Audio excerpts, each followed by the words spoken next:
അങ്ങനെ പറഞ്ഞതുപോലെ തന്നെ ബറോസിനെ എഴുതി എഴുതി പൊട്ടിച്ച് പെട്ടിയിലാക്കിയിട്ടുണ്ട്. ഒരുപക്ഷെ മമ്മൂട്ടിയായിരുന്നു ബറോസിലെ നായകനെങ്കിൽ ചിത്രത്തിൻ്റെ അവസ്ഥ ഇതൊന്നും ആകുമായിരുന്നില്ല എന്ന് തോന്നിയിട്ടുണ്ട്. അതിൻ്റെ കാരണത്തിലേക്ക് വരാം. ലാലേട്ടൻ പറഞ്ഞതുപോലെ സിനിമ കാണാത്തവർ പോലും ബറോസ് മോശമാണെന്ന് എഴുതി പ്രചരിപ്പിച്ചു കളഞ്ഞു. സത്യം പറഞ്ഞാൽ എൻ്റെ കുട്ടിച്ചാത്തിന് ശേഷം കുട്ടികൾക്ക് വേണ്ടി ഇത്തരത്തിലൊരു ചിത്രം ഇറങ്ങിയിട്ടേയില്ല, ഇനിയൊട്ട് ഇറങ്ങാനും പോകുന്നില്ല.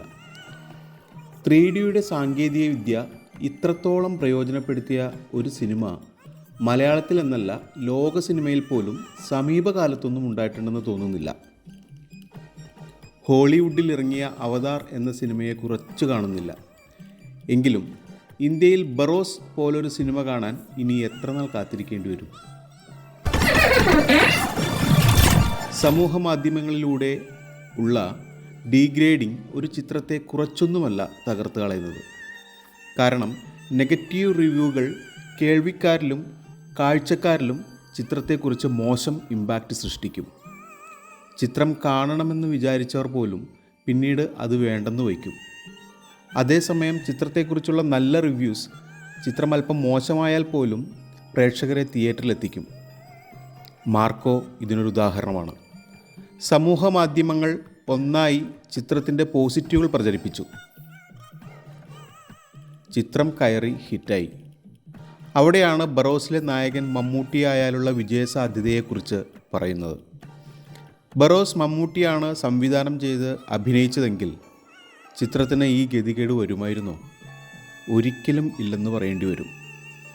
സിനിമയിലെ 3Dയെക്കുറിച്ചും സാങ്കേതിക മികവിനെക്കുറിച്ചും കുട്ടികൾ ചിത്രം കണ്ടിരിക്കേണ്ട ആവശ്യകതയെക്കുറിച്ചും മമ്മൂട്ടിയുടെ അഭിനയത്തെക്കുറിച്ചുമെല്ലാം വാതോരാതെ സമൂഹ മാധ്യമങ്ങൾ വലിയ തോതിൽ തള്ളിമറിക്കാൻ ആളുണ്ടാകുമായിരുന്നു.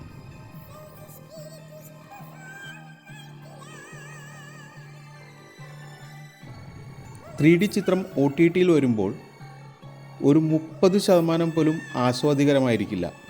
അതിനാൽ തന്നെ അത് തിയേറ്ററിൽ തന്നെ കാണണം എന്ന് ഫാൻസുകാർ വലിയ തോതിൽ പ്രചരിപ്പിക്കുമായിരുന്നു. അതനുസരിച്ച് കുടുംബ പ്രേക്ഷകർ കുട്ടികളെയും കൂട്ടി തിയേറ്ററിലെത്തുമായിരുന്നു.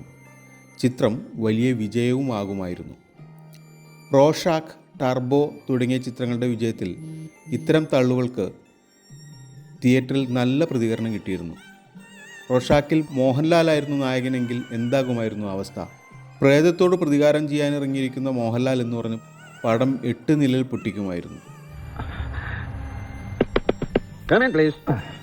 അതെ, ഈ വെള്ളിയാഴ്ച റിലീസ് ചെയ്ത വട്ടവിള ജയകുമാർ അഭിനയിച്ച ഒരു പടം, എന്താ പേര്? ദോശരാഘവൻ. അത് സൂപ്പർ ഹിറ്റ്. ഉടനെ ഒരു പണി ചെയ്യും.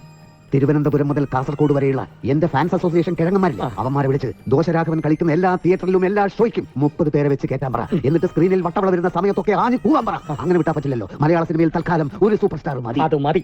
എല്ലാ ഏർപ്പാടുകളും ഞാൻ ചെയ്തോളാം. റോഷാക്ക് എന്ന ചിത്രം ആദ്യം കണ്ടിറങ്ങിയവർക്ക് ഒന്നും പിടികിട്ടിയിരുന്നില്ല. എന്നിട്ടും ആ ചിത്രം നല്ല കളക്ഷൻ നേടിയത് ഫാൻസുകാർ ആസൂത്രിതമായി പടച്ചുവിട്ട സമൂഹ മാധ്യമ പടപ്പുകളിലൂടെയായിരുന്നു. ടർബോ എന്ന സിനിമ പ്രൊമോട്ട് ചെയ്യാൻ മന്ത്രിമാരെ വരെ രംഗത്തിറക്കിയിരുന്നു എന്നോർക്കണം. ബറോസിനെ വിജയിപ്പിക്കാനും മോഹൻലാൽ ഫാൻസുകാർ ഇത്തരത്തിലുള്ള നീക്കങ്ങളിലൂടെ സാധിക്കുമായിരുന്നു. എന്നാൽ ഫാൻസിൻ്റെ ഡീഗ്രേഡിങ്ങിനെ ഇവർ പ്രതിരോധിച്ചുമില്ല, കടന്നാക്രമിച്ചുമില്ല. അങ്ങനെ ബറോസ് പൊട്ടി വെട്ടിക്കുള്ളിലായി. എന്നാ കേട്ടോ, മലയാള സിനിമ ഉള്ളോടത്തോളം കാലം വരെ ഈ കാരോത്തുമണി ചന്ദ്രൻ അന്തസ്സായി ജീവിക്കും. ഇതേ 4 നേരം നല്ല അന്തസ്സായിട്ട് കൂവിണ്ടൊക്കെ കാശാ. എവിടെ കൂവിട്ട്? സിനിമ തിയേറ്ററിൽ ഇന്ന് എത്ര പടങ്ങൾ റിലീസായി? 3. ഒരു ക്ലാസ്, ഒരു ആക്ഷൻ കോമഡി. അതിൽ ആക്ഷൻ പടത്തിന്റെ ആൾക്കാർ എന്നെ രാവിലെ വിളിച്ചു പറഞ്ഞു, ഒരു 10-15 ആൾക്കാരും കൂട്ടി കോമഡി പടം കളിക്കാൻ തിയേറ്ററിൽ പോയി കൂവാൻ. അന്തസ്സായിട്ട് പോയിട്ട് 4 ഷോക്കും നല്ല നല്ല സീൻ വരുമ്പോ കൂവി കൊടുക്കും. ഞങ്ങളുടെ കൂവലിയായിട്ട് കാണികൾക്ക് ഭ്രാന്ത് പിടിച്ച് അതോടെ ഫസ്റ്റ് ഡേ പടം. ഇതാ ബാക്കി കാശി.